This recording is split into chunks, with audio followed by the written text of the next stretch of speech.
ಎಲ್ಲರಿಗೂ ನಮಸ್ಕಾರ.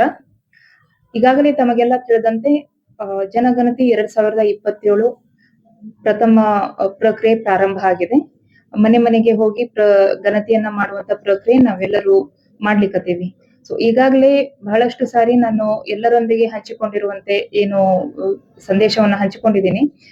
ಭಾರತ ಸರ್ಕಾರ ಸ್ವಯಂ ಗಣತಿಯ ಅವಕಾಶವನ್ನ ನಮಗೆ ವೆಬ್ಸೈಟ್ ಮೂಲಕ ಅನುಕೂಲ ಮಾಡಿಕೊಟ್ಟಿದೆ. www.census.ac.gov.in ಅಂತ ಹೇಳಿ ಈ ವೆಬ್ ಪೋರ್ಟಲ್ ಅನ್ನ ನೀವು ಓಪನ್ ಮಾಡಿದ್ರಿ ಅಂತ ಅಂದ್ರೆ ಸಾರ್ವಜನಿಕರು ನಿಮ್ಮ ಮನೆಯ ಗಣತಿಯನ್ನ ನೀವೇ ಮಾಡಬಹುದಾಗಿರ್ತದೆ. ಇದರಿಂದ ತಮ್ಮ ಸಮಯ ಉಳಿತಾಯ ಆಗ್ತದೆ. ಅದರಲ್ಲಿ ಬರುವಂತ 34 ಪ್ರಶ್ನೆಗಳಿಗೆ ನಿಖರವಾದಂತಹ ಉತ್ತರಗಳನ್ನ ನೀವು ಕೊಡೋದಕ್ಕೆ ಸಾಧ್ಯ ಆಗ್ತದೆ. ಏಪ್ರಿಲ್ 15ರಿಂದ ಮೇ 15ರ ವರೆಗೆ ನಮ್ಮ ಸರ್ಕಾರಿ ಅಧಿಕಾರಿಗಳು ಗಣತಿದಾರರಾಗಿ ತಮ್ಮ ಮನೆಗಳಿಗೆ ಬಂದು ಇದೇ ಮಾಹಿತಿಯನ್ನ ಅವ್ರು ಪಡ್ಕೊಳ್ಳುವಂತ ವ್ಯವಸ್ಥೆನೂ ಇದೆ. ಆದ್ರೆ ಮುಖ್ಯವಾಗಿ ನೀವು ಸಾರ್ವಜನಿಕರು ಸ್ವತಃ ನಿಮ್ಮ ಗಣತಿಯನ್ನ ನೀವೇ ಮಾಡ್ಕೊಳ್ಳುವಂತ ಅವಕಾಶವನ್ನ ಡಿಜಿಟಲ್ ರೂಪದಲ್ಲಿ ಏನು ಕೇಂದ್ರ ಸರ್ಕಾರ ಜನಗಣತಿಯನ್ನ ಪರಿಚಯ ಮಾಡಿದೆ, ಇದನ್ನ ಸಾಕಾರಗೊಳಿಸೋದಕ್ಕೆ ತಾವೆಲ್ಲರೂ ಭಾಗಿಯಾಗಬೇಕು.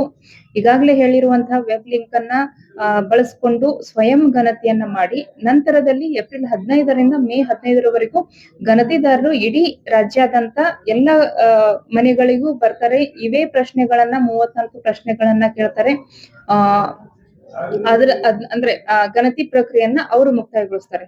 ಸೊ ಸ್ವಯಂ ಗಣತಿಯನ್ನ ಮಾಡೋದ್ರಿಂದ ತಮ್ಮ ಸಮಯ ಮತ್ತು ಗಣತಿದಾರರ ಸಮಯ ಮತ್ತು ನಾವೇನು ಡಿಜಿಟಲ್ ಮೋಡ್ ನಲ್ಲಿ ಮಾಡ್ಲಿಕ್ಕತ್ತೀವಿ ಇದರದ್ದು ಒಂದು ಪರ್ಪಸ್ ಸರ್ವ್ ಆಗುವಂತಹ ಒಂದು ಆಶಯ ಇರ್ತದೆ. ಆದ್ದರಿಂದ ತಾವೆಲ್ಲರೂ ಸ್ವಯಂ ಗಣತಿಯನ್ನ ಮಾಡ್ಕೊಳ್ಳಿ ಅಂತ ಹೇಳಿ ಈ ಮೂಲಕ ಕೇಳ್ಕೊಂತೇವೆ. ಜಮಖಂಡಿ ನಗರದಲ್ಲಿ ನಿನ್ನೆ ಈ ವಿಷಯವಾಗಿನೇ ನಾವು ಒಂದು ಬೈಕ್ ರ್ಯಾಲಿಯನ್ನ ಮಾಡಿ ಸಾರ್ವಜನಿಕರಿಗೆ ಅರಿವು ಮೂಡಿಸುವಂತಹ ಕೆಲಸವನ್ನು ಮಾಡಿದ್ದೇವೆ. ಸಾರ್ವಜನಿಕರೆಲ್ಲರೂ ಈ ಒಂದು ಪ್ರಕ್ರಿಯೆಯನ್ನ ಬಳಸ್ಕೋಬೇಕು ಮತ್ತು ಸ್ವಯಂ ಗಣತಿಯನ್ನ ಮಾಡ್ಕೋಬೇಕು ಅಂತ ಹೇಳಿ ಕೇಳ್ಕೊಂತೇವೆ. Thank you.